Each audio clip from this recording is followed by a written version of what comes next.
Programme मध्य मुकाबले में खुशामदीद। मैं हूं रबिया एहसन और मेरे साथ मौजूद हैं आमिर मतीन और रऊफ क्लास्टा। और आज के प्रोग्राम में जिन टॉपिक्स पे हम बात कर रहे हैं उसमें सबसे पहले पाकिस्तान में करप्शन बढ़ गई, करप्शन के खिलाफ बयानियां लेकर आने वाली पीटीआई हुकूमत करप्शन रोकने में नाकाम।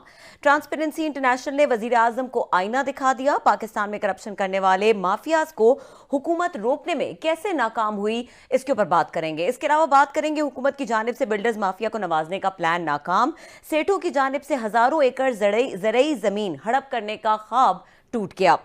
लाहौर हाईकोर्ट ने रावी अर्बन डेवलपमेंट प्रोजेक्ट कलअदम करार दे दिया। रूडा का वजूद भी गैर आईनी करार। रूडा पंजाब हुकूमत से लिया गया 5 अरब रुपए कर्जा फौरी वापस करे, लाहौर हाईकोर्ट ने हुक्म दे दिया। इसके अलावा बात करेंगे ब्यूरोक्रेसी चेयरमैन सेनेट से भी भारी निकली। वक्फा सवालात के दौरान सेक्रेटरी कॉमर्स की गैर हाजिरी पर चेयरमैन सेनेट ने ऑफिसर मुअत्तल कराने के लिए वजीर आजम को खत लिखने की धमकी दे दी। हुकूमत इंपोर्ट मामले पर ऑपोजिशन को मुतमईन करने में नाकाम। हुकूमती वजीर ने महंगाई के मामले पर घोड़ों के मुरब्बे का जिक्र क्यों कर दिया, इसके ऊपर बात करेंगे। सबसे पहले बात करेंगे ट्रांसपेरेंसी इंटरनेशनल के हवाले से। ये इंपॉर्टेंट रिपोर्ट है आमिर साहब, और आई रिमेंबर, क्योंकि ये इतनी कोई पुरानी चीज़ नहीं है कि पिछले 3 सालों से जितनी मरतबा की रिपोर्ट आई, पीटीआई गवर्नमेंट ने यही कहा कि ये उस साल के आदादोशुमार हैं या उस साल के फिगर्स हैं जब हमारी गवर्नमेंट नहीं थी। अभी अचानक से मशकूक हो गई है ये रिपोर्ट, और इसके ओनर्स कौन हैं, द इकोनॉमिस्ट के ओनर कौन है। आई मीन ये जो सारे डॉट्स ज्वाइन किए जा रहे हैं, do they make sense for a voter जिसने ट्रांसपेरेंसी के नाम पे पीटीआई को ये मैंडेट दिया कि प्लीज आए और ट्रांसपेरेंसी करें। बड़ी एक मज़े खेज सिचुएशन है कि जाहिर है ट्रांसपेरेंसी की रिपोर्ट आ गई है कि बहुत बड़ा जंप है। 124 से 140 जो है ना, ये इतना बड़ा जंप है। 1-2 फिगर्स का अगर होता तो फिर भी बर्दाश्त किया जा सकता था। बहुत बड़ा जंप है, और ऐसी हुकूमत के लिए है कि जिसने करप्शन के नाम पे प्राइमरीली सबसे बड़ा नारा तो एहतसाब का था ना, करप्शन का था, और नहीं छोड़ूंगा और मार कटाई कर कर के सुन के हम तंग आ चुके थे। उसके बाद ये बहुत बड़ा जंप है कि ट्रांसपेरेंसी इंटरनेशनल की रिपोर्ट में 124 से 140। अब जो आप जो आ रहे हैं वो बड़े बड़े मज़ेदार हैं कि जी वो सैंपल बड़ा छोटा है, पता नहीं 1600 लोग हैं जो है, कि जी वो आदिल गिलानी साहब के ऊपर बड़ी उंगलियां और बिल्कुल जायज़ उठ रही हैं। बिल्कुल वो इनका एक बड़ा मखदूश और एक माजी जो है ना क्वेश्चनेबल रहा है। उन्होंने ज़ाहिर है सर्बिया के एम्बेसडर लग के नवाज शरीफ के दौर में चले गए थे। उनके बेटे के मतलब भी है, फवाद के मतलब भी, कि उनका भी ताल्लुक नून लीग से रहा है, और वैसे भी वो उनके ऊपर और भी सवाल आदिल गिलानी साहब के रहते हैं। फिर ये एक आर्ग्यूमेंट दिया गया कि जी ये जो है इंटेलिजेंस, जो इकोनॉमिस्ट इंटेलिजेंस यूनिट जो है, उसकी रिपोर्ट की वजह से प्राइमरीली ये जो हुआ ये करप्शन के ऊपर नहीं था। वो रूल ऑफ लॉ को इम्प्लीमेंट करने के लिए नहीं किया गया, और उन खानों में हमारी कुछ थोड़ी सी कोताही हुई है, उसकी वजह से हुआ, करप्शन की वजह से नहीं हुआ। अजीब किस्म की ना दलीलें दी जा रही हैं, मगर मज़ा खेज है ये दलीलें मानने को इसलिए नहीं दिल करता। 2-3 वजूहत। पहली बात तो ये है कि यही ट्रांसपेरेंसी जब नवाज शरीफ के मुतल्लिक आती थी या इनके हक़ में आती थी, तो मेरा ख्याल अगर प्रोड्यूसर साहब 10 मिनट लगाएंगे तो अगले वक्फे तक जो 10 इमरान खान के इस तरह के बयान हैं जिसमें जलसों के अंदर ट्रांसपेरेंसी को यूज़ कर करके जो है ना इनको थोड़े मारे गए नून लीग को, बहुत टीवी पे हर जगह बेताशा उनकी इस तरह के बयान हैं इमरान खान साहब के, उनके लीडरों के, जिसमें ट्रांसपेरेंसी का इस्तेमाल करके वो किया गया। दूसरा ये है कि आम आदमी बड़ा मानने को तैयार है, ख़ास तौर पे मेरे सामने जो साहब बैठे हुए हैं और आप और हम, इस तरह के कोई 50 जो है स्कैंडल्स कर चुके हैं जिसमें कि इस पीटीआई की गवर्नमेंट के ऊपर जो करप्शन के बेताशा इल्ज़ामात। फिर ये है कि जिस तरीके से इन्होंने नैब का इस्तेमाल किया गया, हालांकि नैब उनके अंडर नहीं है, मगर वो मिले हुए आपस में इस सेंस में कि हम ही रिपोर्ट करते रहे हैं कि जनाब ये देखें आज़म खान साहब के ख़िलाफ़ केस दूर हो गया, इमरान खान साहब के हेलीकॉप्टर का गोलमोल हो गया, परवेज़ खटक साहब का हो गया, जो इनसी गवर्नमेंट से रिलेटेड केसेस है, वो चाहे एफआईए में हो, चाहे पुलिस में हो, एंटी करप्शन में हो, नैब में हो, अदालत में हो, वो सारों के मुतल्लिक पैरवी नहीं होती रही।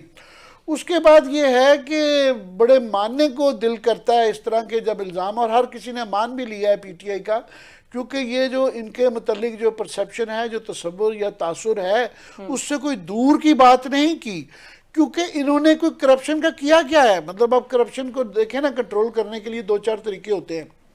पहली तो बात यह है कि आप इंसाफ का निज़ाम बेहतर करते हैं, और वहाँ पे खोसा साहब ने एक बहुत बड़ी एक कॉन्फ्रेंस की, और उसके बाद तजावीज़ अदालत ने की कि अगर ये चीज़ें हुकूमत हमें दे दे तो हम अदलिया का निज़ाम बेहतर कर सकें। आज तक वो कहीं पता नहीं फाइलें कहाँ पे गर्द खा रही हैं, उसके मतलब किसी को कुछ नहीं किया गया कि अदालतें बढ़ा दी गई हों, जज बढ़ा दिए गए हों, कोई फौरी इंसाफ के तकाज़ों को पूरा किया है, या फिर पुलिस के हवाले से, इंतज़ामिया के हवाले से कोई इस तरह की अच्छी खबरें इन्होंने की हों। वो सबको पता है कि 7 कमिश्नर जो है पिंडी के, लाहौर के, अभी लेटेस्ट आज की अखबार में खबर छपी हुई थी कि सबसे ज़्यादा कमिश्नर पूरे पंजाब के अंदर डेरा गाजी खान में उस्मान बुजदार साहब ने की, अंसार अब्बासी साहब ने स्टोरी की हुई है कि पता नहीं 7-8 कमिश्नर बदले गए हैं डेरा गाजी खान में अपने डिवीज़न के अंदर, और हर जगह यही सूरत हाल है कि 2-2, 4-4 महीने से ज़्यादा जो है डीपीओज, डीसीओज ये नहीं टिकते। तो ऐसे मामलात में जब ये सारी रिपोर्ट आती है, इस तनाजुर में जब देखते हैं तो बड़ी इजीली मानना पड़ जाता है, और इनकी दलीलें और इनके बहाने कि जी ये नहीं है, ये ख़राब है, वो बड़ी मज़का केस लगती है। और बेस्ट जो मुझे दलील नज़र आई ना, वो मैं सुन रहा था अली नवाज़ अवान साहब ने, उन्होंने कहा जी ये इसलिए हमारे ख़िलाफ़ ट्रांसपेरेंसी इंटरनेशनल की आई है कि देखिए ना, नवाज शरीफ जब वो जाली उसके ऊपर बाहर चला गया और पनामा के ऊपर कुछ नहीं हुआ, तो पनामा की वजह से जो है ना ये हमारे खिलाफ आई है। अब ये बस इसके बाद क्या लोटपोट ही जाता है हंसी के साथ कि क्या किया जा सकता है इसके बाद। तो बाकी क्लासेस साहब ये करप्शन के जो है ना पीएचडी इन्होंने ज़्यादा पकड़ने की एहतसाब की है, इनसे ज़्यादा बेहतर कमेंट्स मिलेंगे आपको। अच्छा क्लास साहब, बिल्कुल ये तो आप करप्शन के हवाले से ही बात करेंगे, लेकिन बात ये है कि जिस तरीके से डिनाई किया जा रहा है इस रिपोर्ट को, या जिस तरीके से माना नहीं जा रहा सिचुएशन को, ये कब तक इस डिनाइल में रहेंगे, और आम आदमी के लिए इससे क्या सीखने वाला सबक है कि क्या करे वो इसके बाद? 2-3 चीज़ें मैंने तो मतलब जैसे आमिर कह रहे थे, ट्रांसपेरेंसी इंटरनेशनल मशहूर ज़्यादा हुई थी पीपल्स पार्टी के दौर में। अच्छा। उस दौर में ये उस आदिल गिलानी साहब एंड कंपनी ये सारा कुछ करते थे, तो ये एक लेटर लिखते थे chief justice of Pakistan Iftikhar Chaudhry साहब को, उस पर सुओ मोटो हो जाते थे। सो वो एक बहुत बड़े शहर के वो बनकर निकले, बड़े पावरफुल लोग के, लोग इनसे डरते थे, इदारे डरते थे।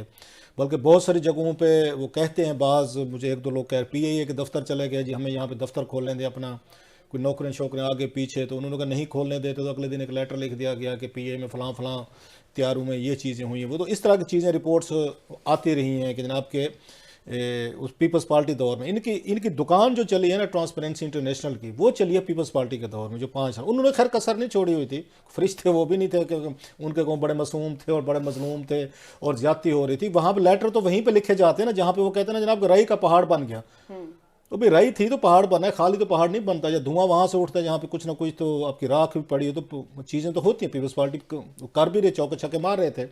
सवाल यह कि वो चौके छक्के जो हैं वो यहाँ पे जो ही नवाज शरीफ साहब की हुकूमत ये बंद क्यों हो गए, वो सारे स्कैंडल जो हैं वो मीडिया को ब्रेक करने पड़ गए, मीडिया को स्टोरीज करनी पड़ गई। उस दौर में आपको ट्रांसपेरेंसी एंड कंपनी नजर नहीं आते उस तरीके के एक्टिवली।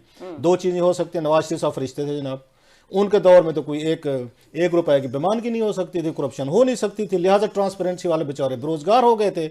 जो ही बेरोजगार हुए तो साथ में ये गिलानी साहब जो हैं ये प्राइम मिनिस्टर हाउस पहुंच गए।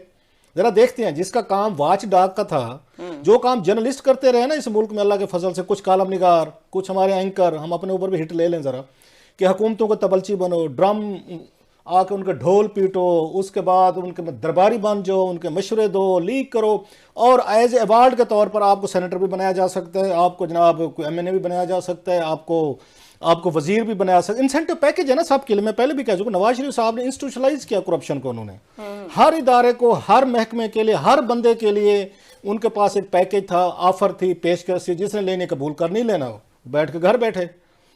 उन्होंने साथ में एक पैकेज ट्रांसपेरेंसी को भी दे दिया। उन्होंने कहा इनको भी दो। अच्छा, ये ना रह जाए पीछे साफियों की तरह, कोई रिटायर्ड जजेस की तरह, कोई वकीलों की तरह, कोई दीगर यहाँ पे और हमारे बहुत सारे इसके सेगमेंट ऑफ सोसाइटीज़ हैं, ये ना रह जाएं पीछे। यही आदिल गिलानी साहब जो पीपल्स पार्टी दौर में संभाले नहीं जाते थे, जिसके बाद मैंने ट्रांसपेरेंसी को सीरियस लेना छोड़ दिया, और मैंने कभी फिर इसके बाद आपने देखा होगा आई नेवर रिलायड अपॉन, मैं अपनी स्टोरीज निकालता हूँ, इन्वेस्टिगेट इधर उधर अपने सोर्स से।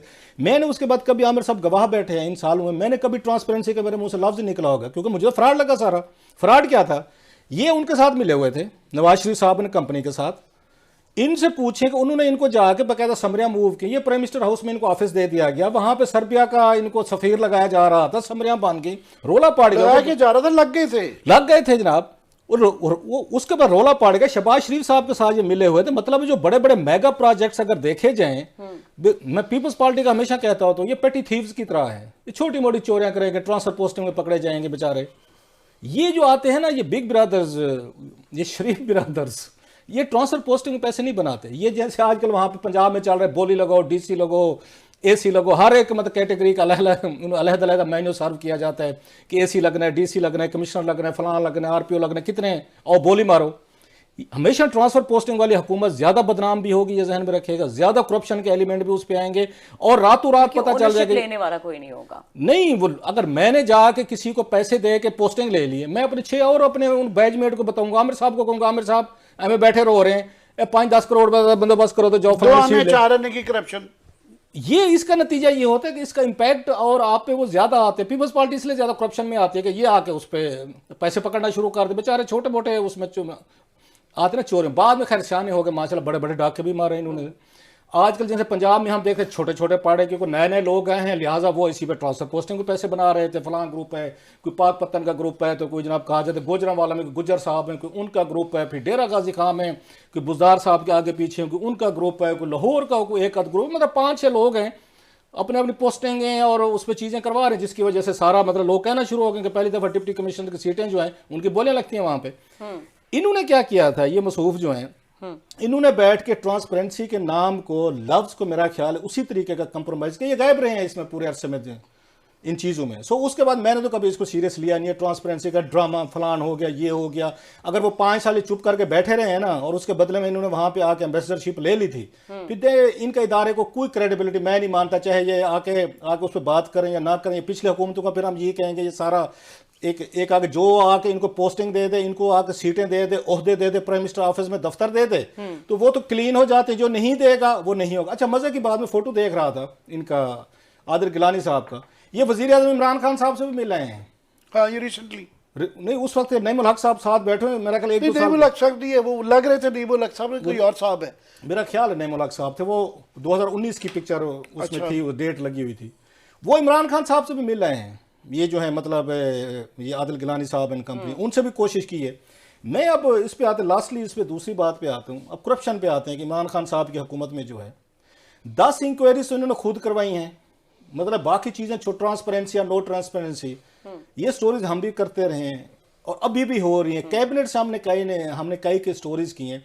हमने शुगर स्कैंडल सबसे बड़ा स्कैंडल था आज ही, बल्कि मैं कहूँ ये मतलब शुगर और वीट स्कैंडल की वजह से इमरान मकराना स्टोरीज लेके आए हैं क्वेश्चन आवर से, उसे कौमी असम्बली से।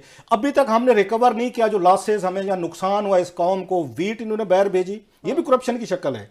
आपने गंदम बहर भेजी। अभी जो रिसेंटली वहाँ पे आए हैं उस पर फिक्र है आमिर साहब, $1 बिलियन से ज़्यादा का वो कह रहे हैं गंदम इन्होंने मंगवाई है। सर, जो गंदम वाफिर थी हमारे पास, ये फैसले हो रहे हैं। जब आप गलत फैसले करेंगे मुल्क और कौम को भी आपको देनी पड़ती हैं। इसके बाद इन्होंने जनाब चीनी मंगवाई है सर, 30-40 अरब के करीब की इनको चीनी आई है। $2 अरब से ज़्यादा आपने काटन मंगवा लिए। इसी तरीके से दालें जो हैं वो आपने कुछ जनाब उसकी $71 करोड़ की आपकी दालें आई हैं, और बाकी चीज़ों को हम छोड़ देते हैं वक्ती तौर पर। सो जब आपके बुरे गलत फैसलों की वजह से मुल्क और कौम सफर करती है, वो भी करप्शन में आती है। अच्छा फैसला ना करना जिससे फाइनेंशियल लॉस है, वो भी करप्शन। आपकी आधी से ज्यादा कैबिनेट जो है इस वक्त, उन पे स्कैंडल हैं सारे। और इस स्कैंडल को मैं और आमिर ने नहीं किया, या आपने नहीं किया, किसी और मीडिया ने नहीं किए। आपने खुद उनकी इंक्वायरीज FI से करवाई हैं। मतलब उनकी रिपोर्ट्स आयल किया, ये नदीम बाबर साहब पतली गली से निकल गए, जुल्फी बुखारी साहब हैं वो आपके उससे निकल गए, उसके मतलब वो आपका रिंग रोड में सा उनको निकल गए। अब ये मसूफ शहजाद अकबर साहब हैं, वो जो उनकी कहानियां सामने आ रही हैं वो पतली गली से निकल गए। खुसरो मुख्तियार साहब, इन्होंने तो वो करप्शन की है कि यहाँ पे टॉप पे बैठे हुए बिलियंस ऑफ रुपीज इन्होंने शुगर माफिया को दिए हैं। मतलब ये कभी तारीख में होता है कि एक भाई यहाँ पे ECC का मेंबर है, कैबिनेट का मेंबर है, ये खुसरो मुख्तियार, वो अप्रूवल दे रहा है। दूसरा भाई हाशिम बाख्ती जो है फाइनेंस मिनिस्टर है पंजाब में, वो अपने भाई को मखदूम को, एक वहां रहीम यार बैठे, उसको 56 करोड़ का कैश चेक दे रहा है, ये ले। इससे बड़ी करप्शन क्या होगी जो आप लोग करते रहे। सो इमरान खान साहब ने जो सबसे बड़ी ज्यादती कि हमारे और आपके साथ क्या करना है, हमारा तो मतलब इसी तरह चलते रहेंगे, बात करते रहेंगे।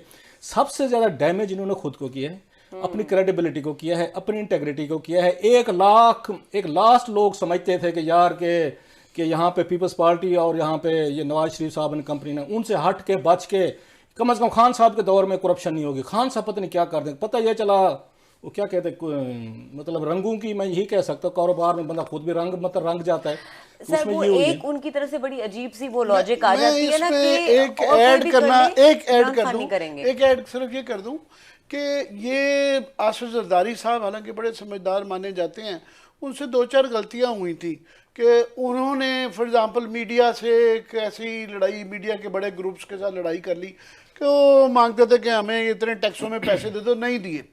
नवाज शरीफ साहब ने ये बड़ी अक्लमंदी की, एक तो ये आदिल गिलानी टाइप लोगों को पूरा मुंह बंद कर दिया, दफ्तर दे दिया, नौकरियां दे दी और वो सेट कर लिया। दूसरा उन्होंने मीडिया ग्रुप्स को उन्होंने कहा जो जो मांगते थे, जितना आसिफ जरदारी साहब से मांग रहे थे उससे डबल ट्रिपल दे दो। सो वो आज तक वो पे कर रहे हैं।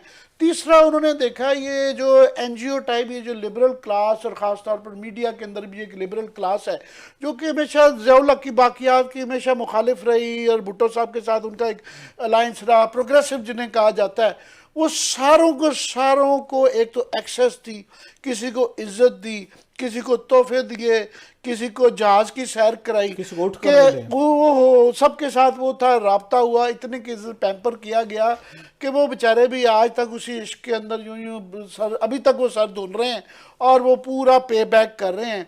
इमरान खान साहब की आप इसको अच्छी चीज़ कह लें, बुरी चीज़ कह लें कि इन्होंने आते सारी वो हेलीकॉप्टर सर्विस भी बंद कर दी।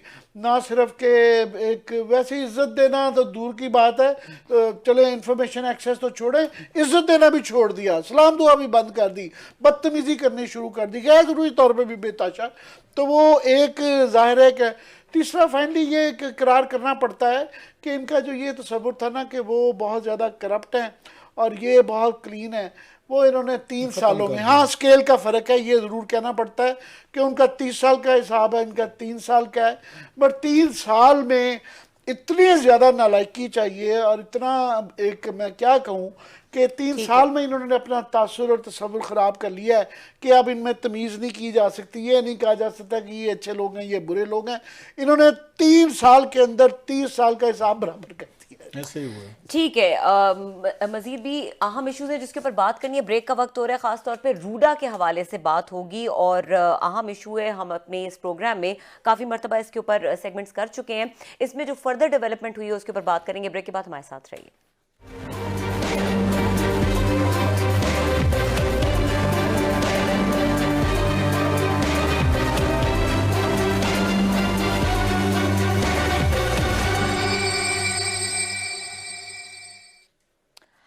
Welcome back Aamir sahab. रूडा I think it's a kind of story जिसके ऊपर आपने हमेशा बहुत ज़्यादा हमें यूज़फुल इंफॉर्मेशन भी दी है, हमें बताया, अवेयर किया कि क्या इशू है। आज लाहौर हाई कोर्ट ने इसको कलअदम करार दे दिया इस प्रोजेक्ट। जी, ये रूदा अर्बन डेवलपमेंट जो है ये रावी के किनारे लाहौर से बड़ा एक लाहौर नया बनाने जा रहे थे और हमें ये एजाज़ रहा है कि इस प्रोग्राम में हम इसको कंसिस्टेंटली फॉलो कर रहे थे। 2-3 बड़ी वजूहत थी, एक तो रऊफ़ क्लासा साहब का, मैं भी इसके अंदर शामिल हूँ, आप भी शामिल रही हैं, कि ये जो ज़राती ज़मीनों को आप हाउसिंग सोसाइटियों में कन्वर्ट करते जा रहे हैं, हम एक ज़राती मुल्क से बिल्कुल आ गई, हमारी फसलों का बड़ा बुरा हाल है और ये एक डिज़ास्टर है, ये एक माहौलियाती डिज़ास्टर भी है, ये एक ज़राती डिज़ास्टर भी है, ये इकनॉमिक डिज़ास्टर भी है, ये एक अर्बन डिज़ास्टर भी है। ये 5-6 डिज़ास्टर मिलके एक बड़ा डिज़ास्टर था और इसकी अगर सिर्फ देख लेंगे कितना बड़ा प्रोजेक्ट है कि 1 लाख कोई 25-30 हज़ार एकड़ के करीब लाहौर, मौजूदा लाहौर के बराबर का एक नया लाहौर दिखा रहे थे और ख्वाब ये दिखाया जा रहा था कि जिस तरह दुबई की तस्वीरें जो कि गैर कानूनी हैं, कानून ये कहता है कि जब तक पूरे अप्रूवल ना हो जाएं आप उसकी मशहूरी नहीं कर सकते। अभी उसकी कोई अप्रूवल नहीं हुए, अभी उसका कुछ नहीं हुआ था, तो वहाँ कानून के ख़िलाफ़ वर्जी करते हुए ज़मीनें भी ख़रीदी जा रही थी, मशहूरी भी की जा रही थी, और ऐसा वो एक नक्शा खींचा जाता है, वो दुबई की उठा के तस्वीरें, कि इंसान लोग फिर बेवकूफ़ बन ही जाते हैं। आज जो है अभी हाई कोर्ट का, लाहौर हाई कोर्ट का भी तफसीली फ़ैसला आना है, इसलिए हम बड़े मोहतात होकर इस पर बात करेंगे कि क्या जब तफसीलन फ़ैसला आएगा तो उसके मुताबिक करेंगे। मगर आज जो सारा दिन खबरें चलती रहीं कि हाई कोर्ट के हवाले से 3-4 चीज़ें कोई खबरें चलती रही हैं।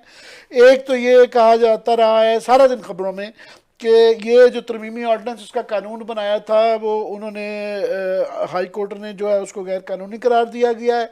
उन्होंने 7,000 ज़रूरी एकड़ का जो इंतकाल का जो नोटिफिकेशन था उसको कलअदम करार दिया गया है, और इसको इन्होंने जो कानून बनाया है उसको उन्होंने कहा ये आइन के साथ मुतसादिम है। और चौथा उन्होंने कहा जी रुदा ने जो 5 अरब रुपए का कर्जा पंजाब से इसकी डेवलपमेंट के लिए दिया था वो वापस किया जाए।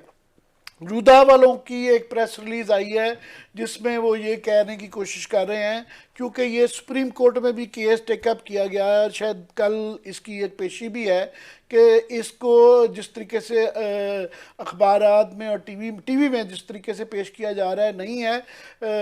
अदालत ने हमारा पॉइंट ऑफ व्यू एक्नॉलेज किया है, सो इसलिए तफसीलात आ जाएं। मगर मैं सिर्फ ये बताना चाह रहा हूँ कि ये इसका बैकग्राउंड थोड़ा सा, क्योंकि लोगों ने इन्होंने इतने मैसिव इश्तिहार दिए गैर कानूनी तौर पे कि लोगों को बिल्कुल बेवकूफ़ बनाया जा रहा है कि ये प्रोजेक्ट के हवाले से, कि पहले तो प्रोजेक्ट के अंदर 4 बड़ी थी ख़राबियाँ थी जो हम करते रहे। सबसे बड़ी तो ये है कि आप ज़राती ज़मीनों का हर शहर के इर्द गिर्द आप हाउसिंग सोसाइटीज़ बना रहे हैं, और लाहौर के इर्द गिर्द बजाय कि मौजूदा लाहौर की कच्ची बातियों को ठीक किया जाए, गंदे इलाकों को जो है बेहतर बनाया जाए, आप एक नया बिल्कुल ज़राती इतना बड़ा टुकड़ा करके जो है उसको आप कर रहे हैं ज़राती ज़मीनों को, जो क्लास साहब का बहुत ज़्यादा इस पर कंसिस्टेंट स्टैंड रहा है। दूसरा, पानी का इसके अंदर कहा जा रहा है कि पानी का वाटर टेबल ऊपर आ जाएगा, और ये अभी हाल ही में एक रिपोर्ट्स इस तरह की आई हैं, कंसिस्टेंट सर्वे करवाए गए हैं। उन्होंने कहा जी लाहौर में पानी लाना कहाँ है, वो एक BRB नहर के ज़रिए आता है, रावी बिल्कुल खुश्क हो चुका है, तो ये जो इतनी बड़ी झील बनानी है और इतना बड़ा वो जो वाटर बेड बनाना है, वाटर फ्रंट बनाना है, वो पानी कहाँ से आएगा, इसके ऊपर सवाल है। तीसरा जो हाई कोर्ट ने टेकअप किया था, उन्होंने कहा जनाब आपने माहौलियाती इदारे जो हैं APA वगैरह उनसे आपने इजाज़त नहीं ली और बड़े भोंडे तरीके से इसका किया।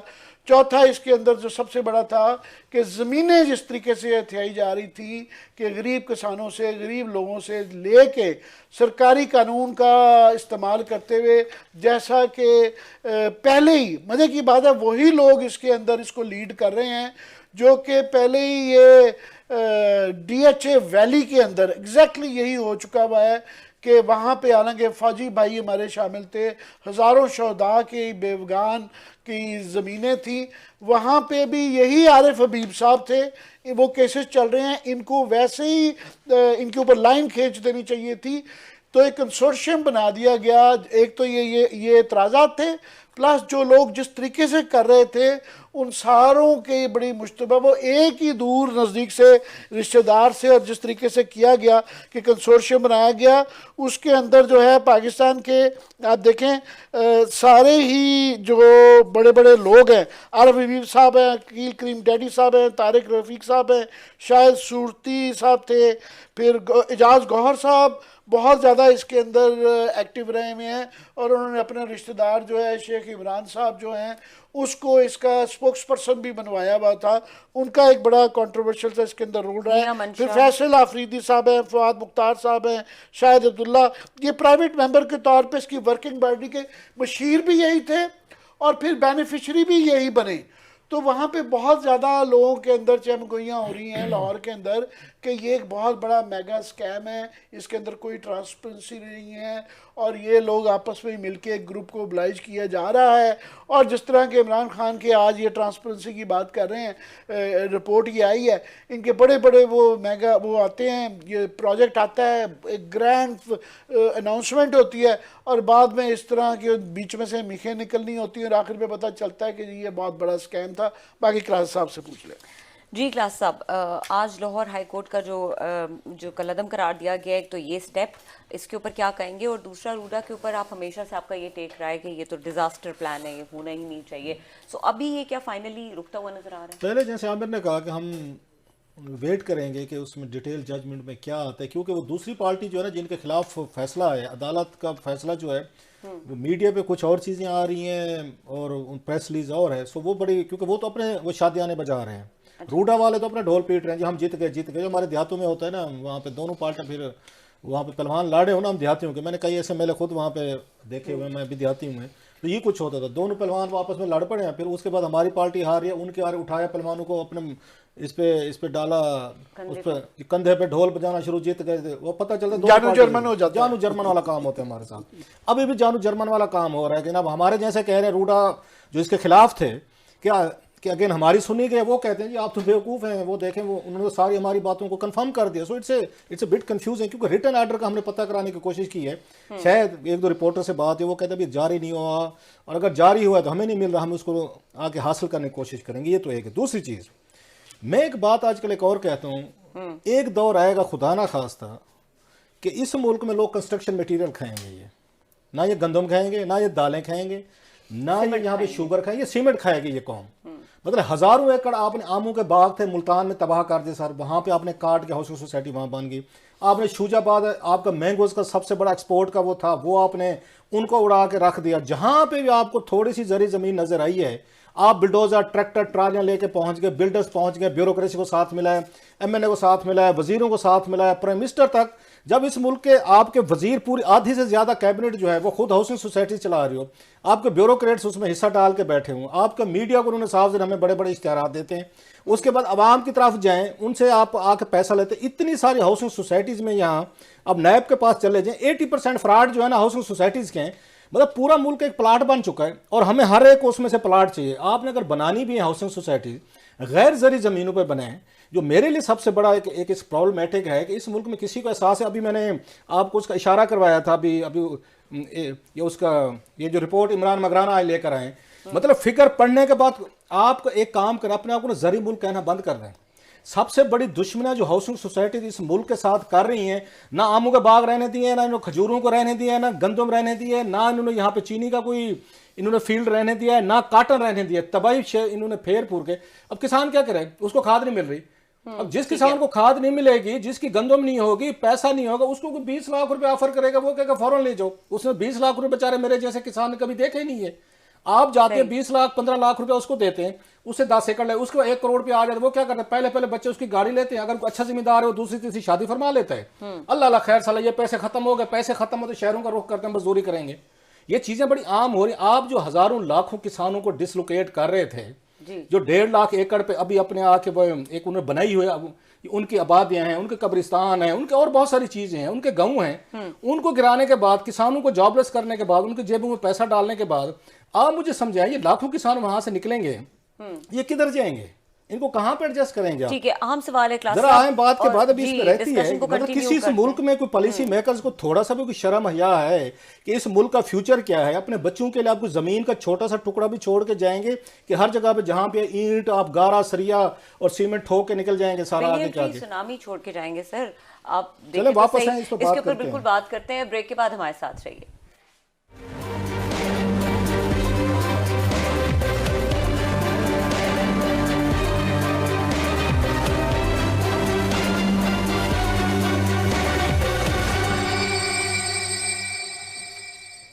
Welcome back. क्लास साहब बात कंप्लीट कीजिएगा, ब्रेक से पहले अहम बात कर रहे थे और अहम सवाल उठाया था। आप इस मुल्क में देख लें, हमने स्टोरी खुद की हुई है 2-3 हफ्ते पहले कैबिनेट के, आपको याद आ जाएगी हमारे व्यूअर्स को भी, कि इमरान खान साहब ने बड़ा अच्छा फैसला किया, हमने उसको अप्रिशिएट किया। कैबिनेट में उन्होंने कहा जरी ज़मीनें बंद करें, बैन करें, इन पे हाउसिंग सोसाइटीज़ नहीं बनेगी।